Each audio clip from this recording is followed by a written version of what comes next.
ಹೋದ್ಸಲಿ ಮದುವೆ ಹೇಗೇಗೋ ಆಗೋಯ್ತು. ನೀವು ಬೇರೆ ಬೇರೆ ರೂಮಲ್ಲಿ ಇರ್ತೀವಿ ಅಂತಂದ್ರೆ ಸರಿ ಅಂತ ಒಪ್ಕೊಂಡೆ. ಆದರೆ ಈ ಸರಿ ಮದುವೆಗೆ ನಿಮ್ಮಿಬ್ರು ಒಪ್ಪಿಗೆನೂ ಇದೆ. ಹಾಗಾಗಿ ಎಲ್ಲ ಗಂಡ ಹೆಂಡತಿಯರು ಇದ್ದ ಹಾಗೆ ನೀವು ಯಾವಾಗಲೂ ಜೊತೆಯಾಗಿ ಇರಬೇಕಪ್ಪ.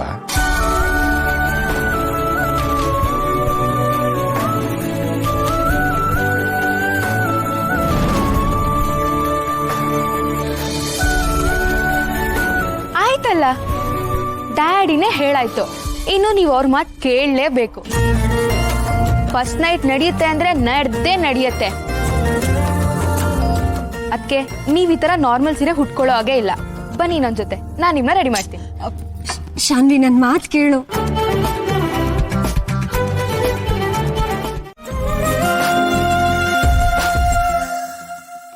ಏನ್ ಮೆರೀತಿದ್ದೆ ಅಲ್ವಾ ಶರತ್? ಈಗ ನೋಡು, ನಿನ್ ಮಗಳು ಕೇರ್ ಟೇಕರ್ ಆಗಿ ಬಂದಿರೋ ಆಫ್ಟರ್ ಆಲ್ ಅ ಮೇಡ್ ಜೊತೆ ಮದುವೆ ಆಗಿದೆಯಾ? So sad. Sharath, I can understand your situation, but ಇದೆಲ್ಲ ಶಾಸ್ತ್ರ. ಮಾವ ಶಾಸ್ತ್ರಗಳ ಬಗ್ಗೆ ಎಷ್ಟು ಸೀರಿಯಸ್ ಆಗಿದ್ದಾರೆ ಅಂತ ನಿಂಗೆ ಗೊತ್ತಲ್ವಾ? ಅದಲ್ಲದೆ ನೀನು ದುರ್ಗಾ ಒಪ್ಪಿ ಮದುವೆ ಮಾಡ್ಕೊಂಡಿದ್ದೀರ. ಈ ಶಾಸ್ತ್ರನ ಅವಾಯ್ಡ್ ಮಾಡೋಕ್ಕಾಗಲ್ಲ.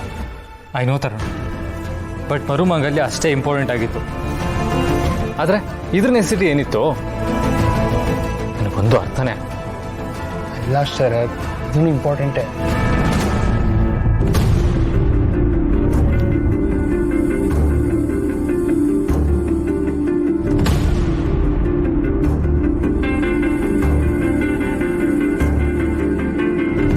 ಅದಕ್ಕೆ ನೀವ್ ಈ ತರ ಮುಖ ಓದಿಸ್ಕೊಂಡ್ರೆ ಏನ್ ಚೆನ್ನಾಗಿರುತ್ತೆ.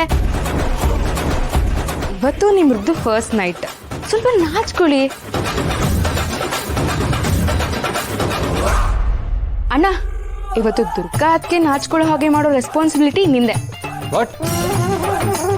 ಬೆಳಿಗ್ಗೆ ನಾಚಿಕೆ ಬೇರೆ. ಏನಂದ್ರಿ ಬಾಸು? ಏನಾರ ಅಂದ್ರ? ಹಾ, ಏನಿಲ್ಲ. ಶಾನ್ವಿ, ಮೇಡಮ್ ಒಬ್ಳೇ ಇದ್ದಾಳೆ, ಅವಳು ಕತೆ ಕೇಳಿಲ್ಲ ಅಂದ್ರೆ ನಿದ್ದೆನೆ ಮಾಡಲ್ಲ. ಅದಕ್ಕೆ ಇದನ್ನ ಇವತ್ತು ನಾನೇ ಮಲಗಿಸ್ಕೋತೀನಿ. ನೀವಿಬ್ರು ಅದ್ರ ಬಗ್ಗೆ ವರಿನೇ ಮಾಡ್ಕೋಬೇಡಿ. ಒಂದಲ್ಲ, ನಾನು 4 ಕತೆ ಹೇಳಿ ಮಲಗಿಸ್ತೀನಿ. ಓಕೆನಾ? Yes yes, Shanvi will take care. ಅದೇನೆ. ತರುಣ್, ಬಾ ನನ್ನ ಜೊತೆ. ಬಾಯ್ ತರುಣ್. Right right.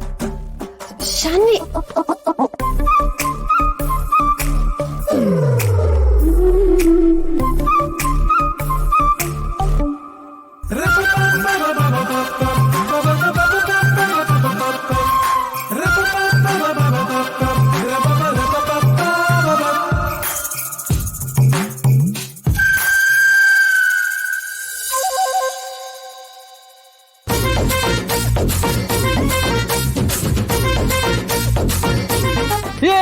ಹತ್ರ ಬರ್ಬೇಡ. ನೀರ್ ಕುಡಿಯಕ್ಕೆದ್ದೆ ನಾನು. ಏಯ್, ಅಲ್ಲೇ ನಿಂತ್ಕೋ, ನಾನೇ ನೀರು ತಂದು ಕೊಡ್ತೀನಿ.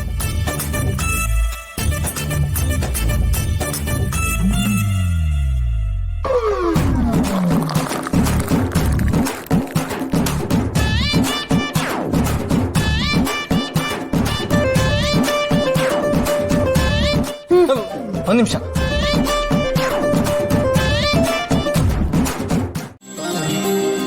ಅಲ್ಲ ಬಾಸು, ರೂಮ್ ಒಳಗೆ ಒಂದು ಚಾಪೆ ಆದ್ರೂ ಇಟ್ಕೋಬೇಕು ತಾನೆ? ನನಗೇನು ಕನ್ಸ ಬಿದ್ದಿತ್ತು, 2 ಗಂಟೆಗೆ ನಾನು ರೂಮಿಗೆ ಬರ್ತಾಳೆ.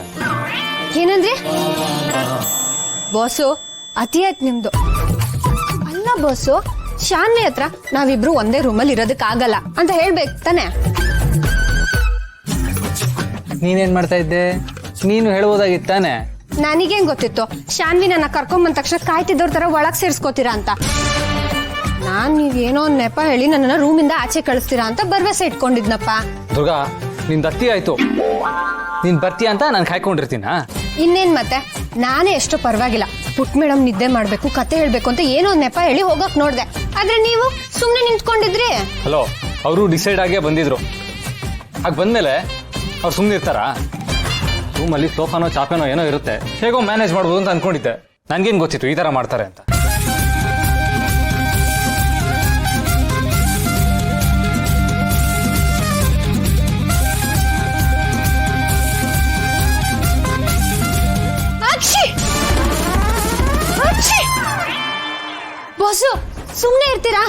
ನನ್ಗದ ಆಗೋದಿಲ್ಲ. ಏ ದುರ್ಗಾ ದುರ್ಗಾ ಸ್ವಲ್ಪ ಕಾಮನ್ ಸೆನ್ಸ್ ಇಲ್ವಾ? ನಾವಿಬ್ಬರೇ ರೂಮಲ್ಲಿ ಇದ್ದೀವಿ, ಇದೆಲ್ಲ ನನ್ನ ಕೈಲಿ ಆಗಲ್ಲ ಅನ್ನೋದನ್ನ ಯಾರಾದ್ರೂ ಆಚಾರ್ಯ ಅವ್ರು ಕೇಳಿಸ್ಕೊಂಡ್ರೆ ಏನು ಅನ್ಕೊಳ್ಳಲ್ಲ? ಅಯ್ಯೋ, ಏನ್ ತಿಳ್ಕೊಡ್ತಾರೆ? ನನ್ಗೆ ಗುಲಾಬಿ ಹೂವಿನ ಪರಿಮಳ ಆಗಲ್ಲ ಅಂತ ಹೇಳಿದ್ನಪ್ಪ.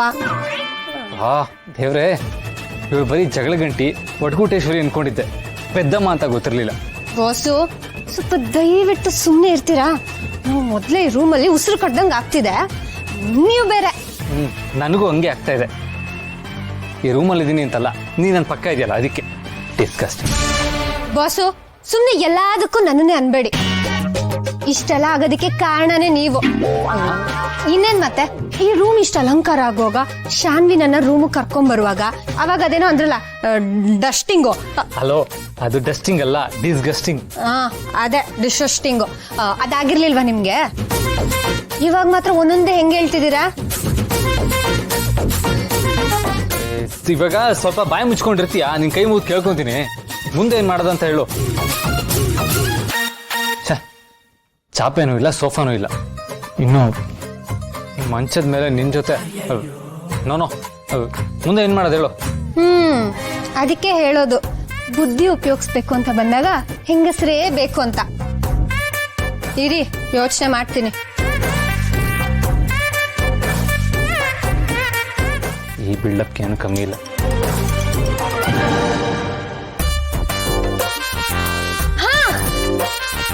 ಒಂದ್ ನಿಮಿಷ ಬಂದೆ.